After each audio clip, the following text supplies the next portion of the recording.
दोस्तों G20 बैठक जिसका इंतजार भारत कर रहा था कि भारत में हो, वह सब अब शुरू हो गया है। दोस्तों आगरा में अब यह बैठकें शुरू हो गई है और जो मेन बैठक है वह दिल्ली में होनी है, जो आगामी 6 दिन के बाद होने वाली है। लेकिन इस बैठक का जो सबसे चर्चित मुद्दा है वह यह रहेगा कि भारत के वीटो के लिए इस दौरान चर्चा हो। ऐसे में सवाल ये उठ रहा है कि चीन भारत में आकर कैसे भारत की इस चर्चा को रिस्पॉन्स देता है। ये देखना काफी दिलचस्प होगा। दोस्तों ऐसे में खबर तो ये आ रही है कि चीन से हो सकता है जिनपिंग ना आए, बल्कि उसका सिर्फ विदेश मंत्री आए।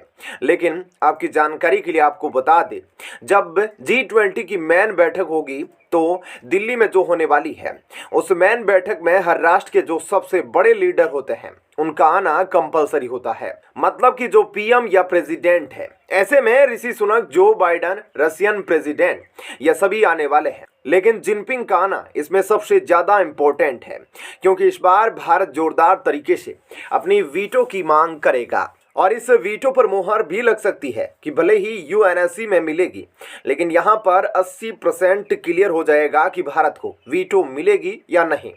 आपको ऐसे में क्या लगता है, क्या चीन भारत को वीटो देने के लिए हाँ बोलेगा या नहीं? आप कमेंट करके जरूर बताएं। और अब आपको थोड़ा सा बताते हैं और डिटेल में, जो आगरा में शुरू हुई G20 बैठक, कुछ विदेश मंत्रियों का इस दौरान वहां पर जमावड़ा हुआ। आपको बता दें कि G20 में सबसे पहले सभी देशों के विदेश मंत्री इकट्ठा होते हैं और अलग अलग शहरों में इसकी बैठकें होती है। लेकिन जो मेन बैठक है वह नेशनल कैपिटल में होती है, जैसे कि यहाँ दिल्ली में होगी।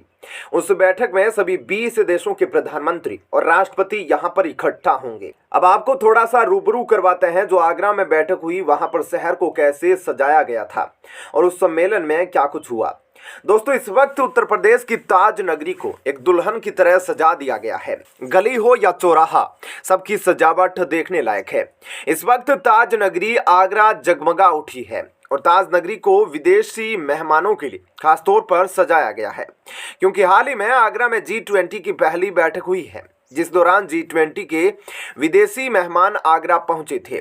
तकरीबन 20 देशों के 100 से 125 मेहमान इस दौरान आगरा पहुंचे थे, जहां मेहमानों के स्वागत के लिए पूरे शहर को सजाया गया था और शहरवासियों ने भी इन मेहमानों का काफी अच्छे से स्वागत किया था। जिन रास्तों से विदेशी प्रतिनिधि मंडलों का काफिला गुजरा था, उन रास्तों के लिए चौराहे के बाद सड़कों पर शानदार तरीके से सजावट की गई और इस दौरान फूलों से सजी बागियों में बिठाकर विदेशी मेहमानों की खूब खातिरदारी की गई।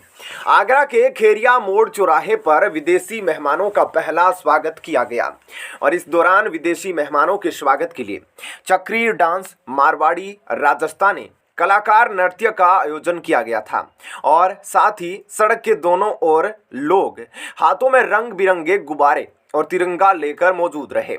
इन सब के बीच विदेशी मेहमानों की सुरक्षा का भी ध्यान रखा गया था और विदेशी मेहमानों की सुरक्षा को मद्देनजर रखते हुए आगरा पुलिस सतर्क रही और चप्पे चप्पे पर पुलिस बल तैनात रहा। एटीएस और पैरामेट्रिक फोर्स से लेकर सिविल पुलिस फोर्स विदेशी मेहमानों को सुरक्षा के लिए मौके पर तैनात रही। ऐसे में अब G20 की अध्यक्षता को लेकर पूरी दुनिया की नजर इस वक्त भारत पर टिकी है, क्योंकि G20 की अध्यक्षता इस बार भारत के हाथों में है। इसलिए इस बैठक में शामिल होने के लिए कई देशों के नेता और अधिकारी भारत आए हैं। ऐसे में इस मंच के जरिए भारत को यह मौका मिला है कि वह अपने देश के मूल्यों को दुनिया के साथ साझा कर सके और अपनी एक अलग पहचान बना सके। तो दोस्तों ऐसे में इस खबर के बारे में आपकी क्या राय है, हमें कमेंट करके जरूर बताएं। और अब आपको बताते हैं ऐसी ही एक और बड़ी खबर। दोस्तों भारत अब लगातार हर क्षेत्र में आगे बढ़ता जा रहा है। खासकर भारतीय आर्मी को लगातार मजबूत करने के लिए भारत कई तरह के कदम उठा रहा है और डिफेंस के क्षेत्र में न सिर्फ नए नए हथियारों और विमानों का इजाफा हो रहा है, बल्कि भारत अब दूसरे देशों से भी आधुनिक हथियारों को लेकर उसे अपने डिफेंस सिस्टम में शामिल कर रहा है। लेकिन इसके साथ ही हाल ही में भारत ने जो तेजस विमान के साथ किया, उसको देखकर अमेरिका के साथ साथ दुनिया के बड़े देश भी हैरान हैं। ऐसे में क्या है पूरी खबर, अब आपको डिटेल में इसके बारे में विस्तार से बताते हैं। दोस्तों भारत की नौसेना आधुनिकीकरण के साथ समुद्र में लगातार अपनी मानक क्षमता बढ़ा रही है और इसी के तहत हर महीने भारतीय सेना में पनडुब्बी, पोर्ट या किसी तरह की मिसाइल का शामिल होना जारी है। लेकिन अब भारतीय नौसेना ने अपनी सामरिक शक्ति के दांव में बड़ा इजाफा करते हुए पहली बार आईएनएस विक्रांत पर स्वदेशी तेजस फाइटर जेट की लैंडिंग करवाई है। हालांकि पहली नजर में भले ही यह खबर काफी सामान्य लगे, लेकिन यह खबर रक्षा जानकारों के हिसाब से एक बहुत ही बड़ी खबर है, क्योंकि रूस, अमेरिका, फ्रांस और चीन के बाद भारत यह 5वां देश बना है जिसने अपने खुद के बने फाइटर जेट को अपने खुद के बनाए एयरक्राफ्ट कैरियर पर लैंड करवाया है। क्योंकि हर देश के पास फाइटर जेट और एयरक्राफ्ट कैरियर बनाने की क्षमता नहीं है। और भारत की ऐसी सफलता के बाद अमेरिका के शीर्ष ऑफिसर ने भी भारत की जमकर प्रशंसा की है, क्योंकि दुनिया में कुछ ऐसे गिने चुने देश हैं जो ऐसी सफलता हासिल कर पाए हैं।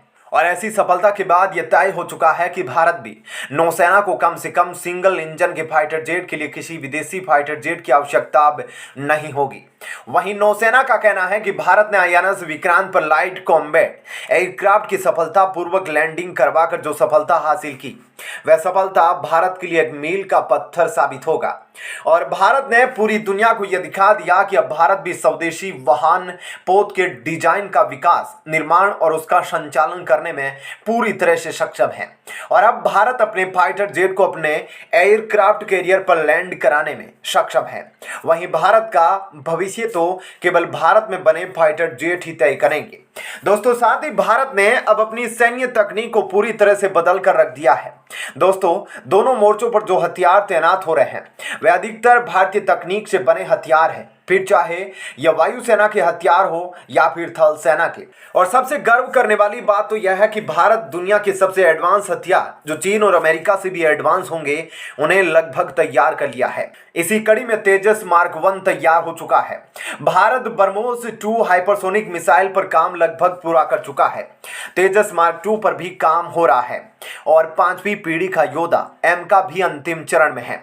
और इस साल भारत जल्द ही MK1 और MK2 मिसाइल को लॉन्च करने वाला है, जो जल्दी सीमा पर तैनात होने वाली भारत की पहली मिसाइल होगी, जिसे पार पाना पाकिस्तान के लिए तो क्या, चीन के लिए भी नामुमकिन होगा। और कमाल की बात तो यह है कि इसके निर्यात के लिए अभी से भारत को ऑर्डर मिलने शुरू हो गए हैं। बता दें कि दोस्तों, तेजस को भारत की कंपनी हिंदुस्तान एरोनॉटिक्स लिमिटेड यानी कि HAL बनाती है, जिसमें 60% से अधिक भारतीय तकनीक का इस्तेमाल किया गया है। यह नए जनरेशन के हल्के लड़ाकू विमान हैं, जिन्हें आने वाले समय में रूस के विमानों की जगह रिप्लेस किया जाएगा। तेजस विमान 52 किलोमीटर की ऊंचाई पर मेक 1.6 और 1.8 तक यानी कि ध्वनि की गति से उड़ान भर सकता है। इस विमान की बाकी खासियतों में सबसे अहम इसका ISA रडार है और इसका निर्माण भारत में ही DRDO के द्वारा किया गया है।